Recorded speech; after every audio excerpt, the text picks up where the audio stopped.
Hey, what's up guys, Radku here, back with another Yu-Gi-Oh video, and today is going to be DDDs.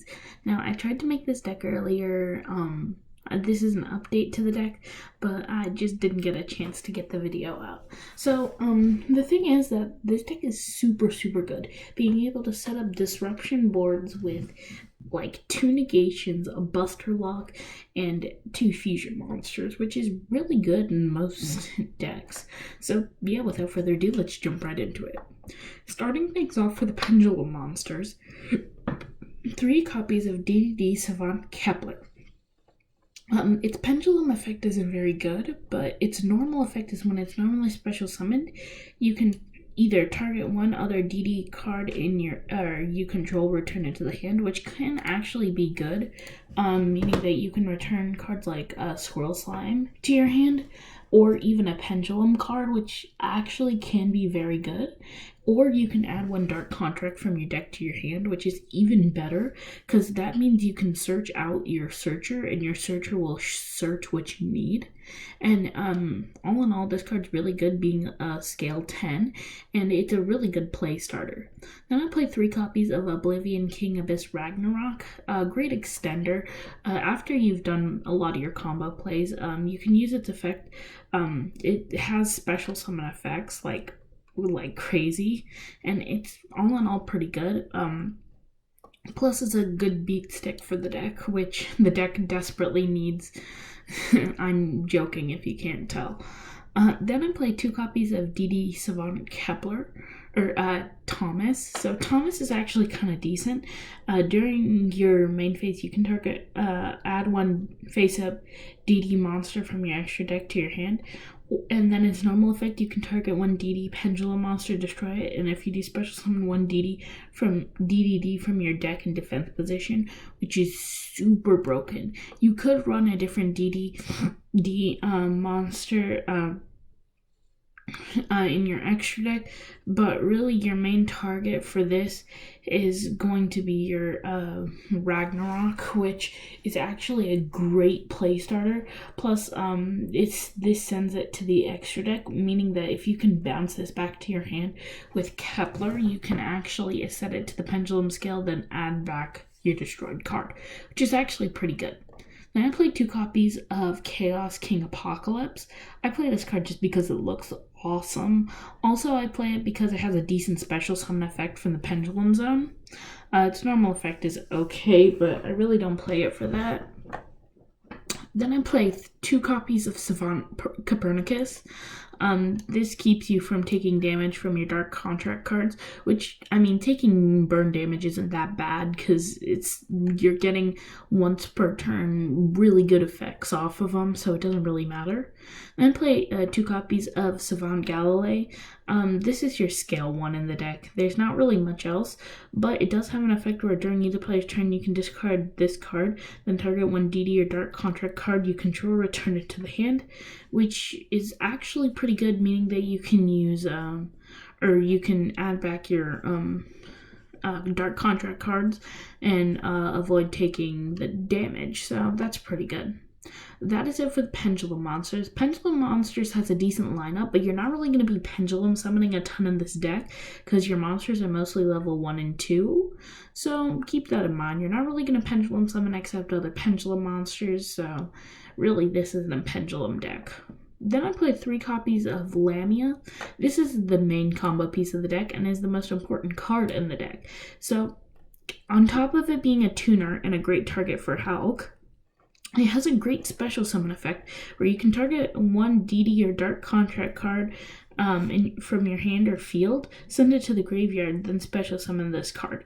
Meaning that you can use monsters from your hand, like a Necros line, to special summon this back, which is super busted, and really it's just a great play in general, just being able to get a free Link 2 on the board while still gaining advantage, which is pretty good. Then I play 3 copies of Necro Slime and 3 copies of Swirl Slime. Swirl Slime can use materials from your hand. This can use materials from your graveyard.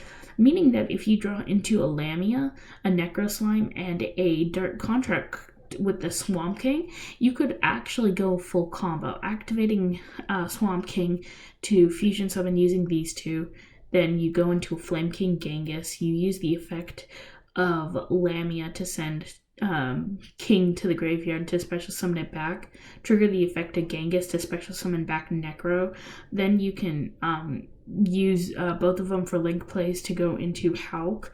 Use Hulk's effect to special summon Ghost from the deck. Then use both of those to go into Union Carrier. Set up your Buster, or you can't set up your Buster Lock yet, but you then link those off, or you could either go into Union Carrier or you could go into Gilgamesh. So you can link those off. Lilith or Lamia is banished. And you have Ghost in your graveyard as well as Necro Slime.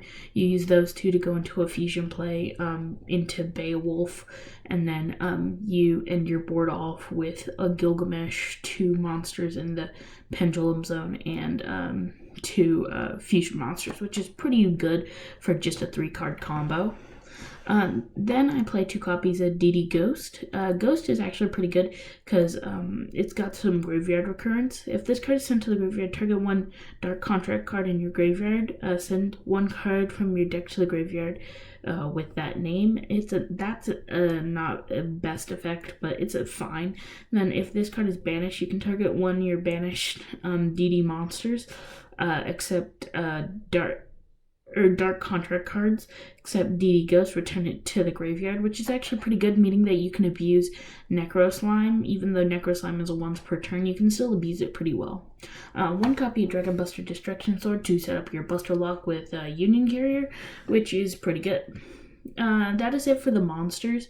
Moving into the spell cards, 1 copy of Upstart, 1 for 1, because 1 for 1 can summon like half your deck, and 1 Monster Reborn.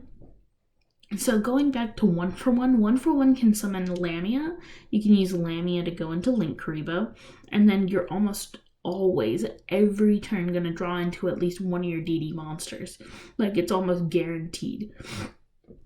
Meaning that you can send that to the graveyard to go into Hulk, and then go into some decent plays from there, which is actually really good. Then it can search Kepler, which can search Dark Contract with the Gate, which can then search Lamia, which can go into some busted plays. Then I play 3 copies of Dark Contract with the Gate. This is your searcher of the deck. It searches out all your DD monsters, plus this card is searchable with Kepler, which is actually really good. Then I play 3 copies of Dark Contract with a Swamp King.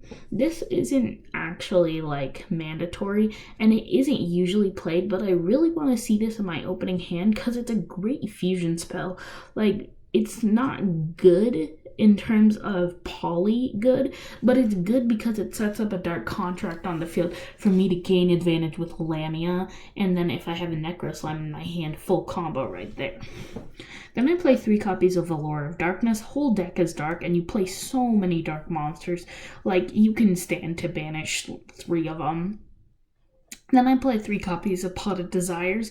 Really the only card that's one of in the deck that you're really gonna be sad about losing is Destruction Sword, which even then you don't need to set up a Union Carrier lock to have a really good board. So yeah, that is it for the main deck. Main deck is super solid and really consistent with having so many starter cards and so many searchers in the deck. And really, it's just a great deck in general. Moving into the extra deck, 3 copies of Flame King Genghis. Also one of your your best extenders in the deck. Needs 2 DD monsters, which is fine.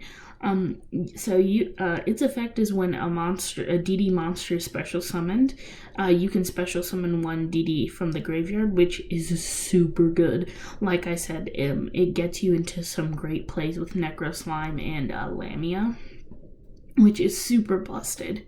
Then I play one copy of Beowulf. So Beowulf's effect is if a DD monster you control attacks a defense position monster, inflict battle piercing damage, which is not really the important part. The important part is once per turn during your standby phase, you can destroy all spell cards in the spell trap card zone, which one gets rid of your dark contract cards to keep them from triggering. 2, it's optional, so you can choose to destroy it if you want, depending on your opponent, how back row heavy your opponent's deck is.